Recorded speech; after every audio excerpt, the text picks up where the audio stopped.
the Idries Shah Foundation podcast.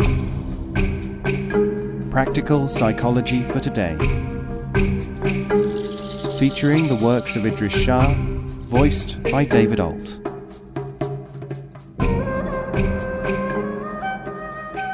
Welcome to the Idries Shah Foundation podcast. In this edition of the podcast, we present excerpts from the Dermis Probe by Idries Shah. This audio has been made available by the Idries Shah Foundation. Names. Anwar of Nishapur was asked, "Tell us one kind of Sufi whom we should avoid." He said, "You cannot avoid any real Sufi, but if you want to avoid people, then avoid those who themselves use titles like Murshid, guide, and who do not leave it to others to address them thus." There are people with dyed hair who fear that it might affect the brain, but often such people have no brains. Proverb. Repetition. A foolish man came to Abdullah Manazil and asked him a question. Manazil answered, and at the end of the discourse the man said, "Please say that again." Manazil said, "You asked me a question, and I was ill-advised enough to expect that you would understand the answer. Now you have asked me to repeat my mistake." I saw a man drowning in the Jihun River. He was, I think, from Samarkand, crying and shouting, "Alas, my cap and turban." Sadi.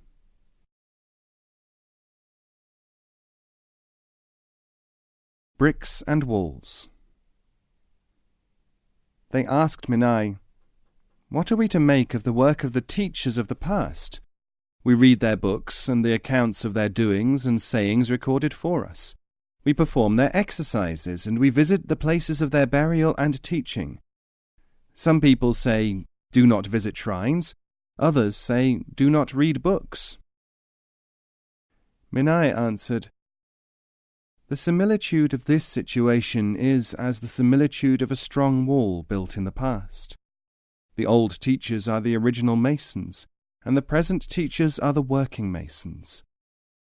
The disciples are like the populace, for whose protection the masons worked. The masons built walls, shall we say, to define certain limits. Those limits are there still in some cases. In other cases the boundaries have changed. The present masons fix the boundaries again. In the same way, walls were formerly built for protection of the people. The climates and winds may have changed, or the people may have changed. They look at the wall and wonder how it may shelter them. But this old wall will not now do so. Consequently, the present masons take the bricks and make suitable walls for the people of the time. The books are bricks. Some masons ask you to read certain books. This is their instruction, for they can show you what wall to build. Some say, "Do not read books," because they mean, "This is not the wall we have to build," or even, "We have not got to the stage of building a wall." The hole and the thread. A certain great Sufi was asked about the role and status of some of his predecessors. He said, "To erect a small building, you may first have to excavate a large hole. To make a large carpet, you may have to start with a single thread. When you can see the building or the carpet, your question is answered. But when your question is about the hole in the ground and the thread in the hand, you can only be answered in this parable. It is my hand, and it is my mouth. Proverb. The squirrel. Maulana Bahuddin was walking along a grassy bank with Alauddin of Nishapur. Alauddin said to him, "I wish to know why it is that you have taken away from people the enjoyment of so many habits in Sufism. You may be right, and I will be the first to agree that you probably are in saying that such practices are trivial. But you leave the people with nothing if you do not allow their companionship to become a source of joy for them. Bahudin said, "There is a scene unfolding before us. Watch it, and you will have your answer, if you can understand it, esteemed upholder of legitimate pleasures." In front of the pair, several small boys were playing. They were throwing, from hand to hand, a squirrel which they had caught, and whose feet they had bound together. As they ran here and there, they roared with laughter, excitement, and pleasure on every face. After a few moments, an older youth, seeing what they were doing, ran up to them from the roadside. He took the animal and removed the cord from its paws and let it go. The players of the squirrel game were furiously angry now, and they shouted all kinds of abuse at the older boy. Aladdin says, "Had it not been for this demonstration, I am sure that I would never have realized the relative situation and concealed dangers in what we assume to be legitimate pleasure. But ever since then, throughout my life, I have often found that what appears to be desirable is being done at the expense of something else, and that what pleases people, even sincere people, can be found to be making an appetite for an unsuspected vice." If you want to know who is the bravest among cowards, it is the one who first dares to kick the fallen lion. Saying.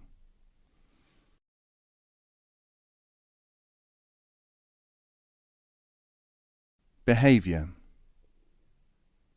Arif of Damascus was asked, "How many ways are there of behaving towards visitors?"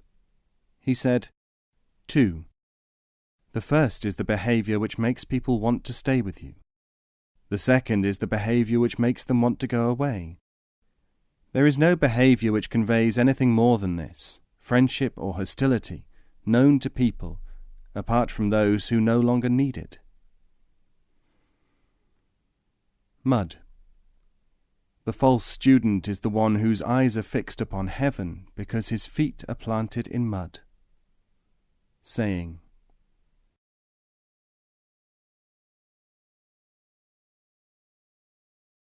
Bahudin Naqshband said, "Many things are invisible to people because of the unexpectedness of where they really are. Who would expect silk to come from worms? People imagine that because they have grasped this point, they can exercise expectation. But expectation may conceal the visibility of something by obsessing the observing person. Unexpectedness is a form of expectation. I did not expect that means I was expecting something else. Expectation alone is useless. The expector must be informed. What is known to be tyranny to the superior man may appear to be justice to the ordinary one. Proverb.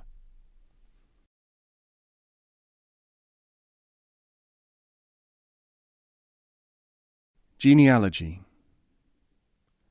A haughty aristocrat fell into a well and hung suspended just above the water, praying and shouting for help. After some time, another man came along and said, "Take my hand, I will pull you out." "One moment," said the trapped man, reverting to habit. "I must first know your name." "My name, if it is of any importance, is Omar, son of Zaid, of the tribe of Hashim." "Of course it is of importance," said the nobleman, taking his hand. "But I must know whether you trace your descent through Ali Raza or Musa Kazim." "Well, if you must, you must. I'll go and look it up," said Omar. He let go of the hand and returned home to consult his pedigree. When he got back, the other man had drowned.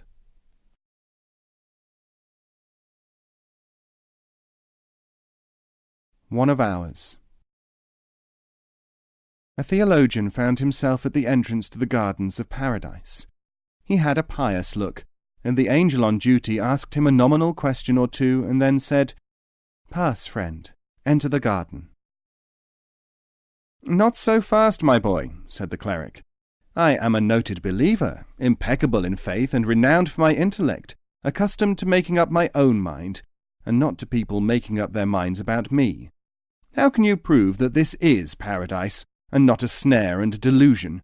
Think carefully before you answer."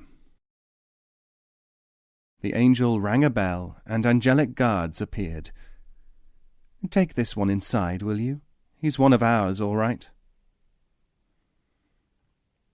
Learn how much knowledge is needed before we can see how ignorant we are. Proverb.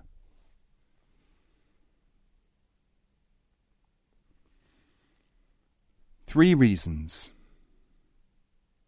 There was once a powerful conqueror who had become emperor of a vast territory peopled by representatives of several beliefs. His counselors said, "A great king, a deputation of thinkers and priests from each persuasion is awaiting audience. Each hopes to convert you to the way of thinking of his school. We are in a quandary, because we cannot advise you to accept the ideology of one party, since it would alienate the goodwill of all the rest." The king, for his part, said, "Neither is it fitting that a king should adopt beliefs for political reasons, and without thought for his own higher dignity and well-being." The discussions continued for several hours, until a wise dervish, who had attached himself to the king's retinue many months before, and had been silent ever since, stepped forward. "Majesty," he said, "I am prepared to advise a course in which the interests of all parties would be safeguarded. The applicants will be abashed, the courtiers will be relieved of their anxiety to find a solution, the king will be able to retain his reputation for wisdom, and nobody will be able to say that he holds sway over the king's thoughts." The dervish whispered his formula into the royal ear, and the king called the deputation to enter the throne room. Receiving the clerics and thinkers with all courtesy, the king said to them, "I shall hear first of all the arguments of those among you who do not say, 'Believe or you are in peril,' or 'Believe because it will give you happiness,' or 'Adopt my beliefs because you are a great king.'" The applicants dispersed in confusion.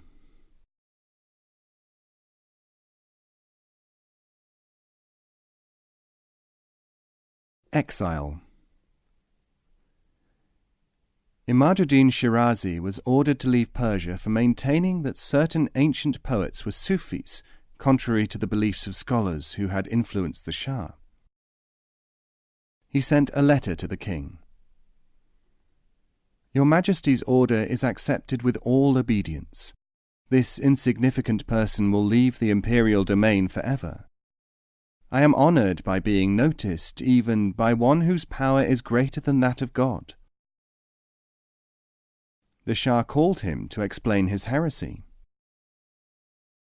"The Shah can send me out of his realm into exile," Shirazi said.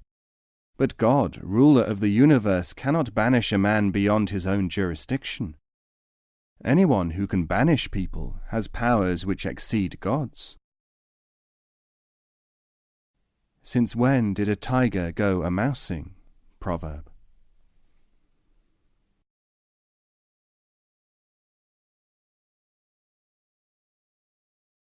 The medicine. A Sufi teacher on his deathbed gave a bundle of papers to his disciple and said, "Take these. Some are written upon and others not. Those which are blank are as valuable as those which are not." The disciple took the papers and studied those on which there was writing.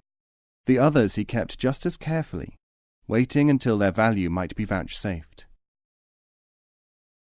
One day he was lying in a caravanserai, ill and shuddering with a fever, and a doctor was called as he seemed on the point of death. The doctor said, "We have no time to lose. Find a piece of paper of fine quality upon which I may write a talisman for the relief of his malady." The other people present looked all around. Searching the traveller's knapsack, they came upon some blank sheets in the bundle of writings of the Sufi teacher. The physician tore up a sheet, and on it he inscribed a strange figure. "Steep this in water. When the ink is dissolved, give it to the patient, and he will be well in 3 hours," he said. They did as he directed, and the disciple was soon cured. The effect had been due to a medicament which had been smeared by the wise man upon the blank page, unknown to anyone else. When the disciple arrived at the abode of a venerable dervish, and told him of his experiences and desired to know the meaning of the blank pages, the dervish said, "O one of great prospects, you were cured by the virtue in the page, not by the talisman." "But," said the disciple, "why did I not know the secret of the blank pages?" "When you are saving a life," said the dervish, "it is the saving of the life which is important. The talk comes later."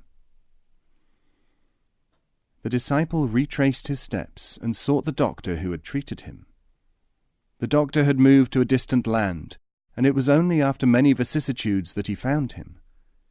He asked, "What were the circumstances which led to your deciding to inscribe a talisman on paper for me that day in the caravanserai?"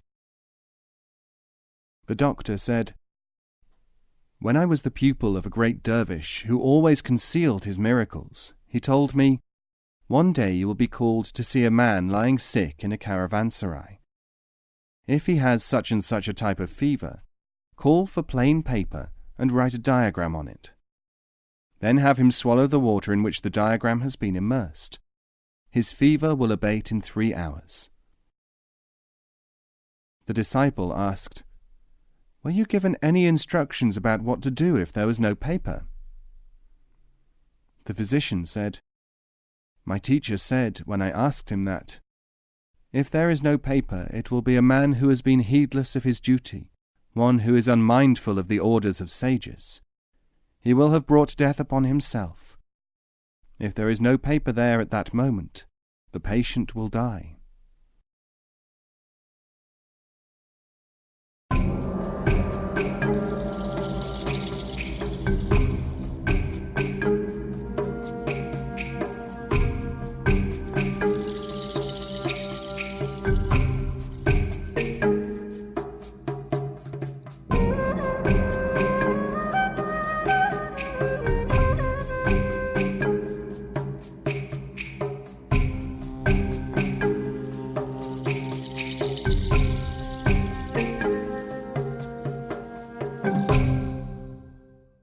This podcast is copyright 2016, the Idries Shah Foundation.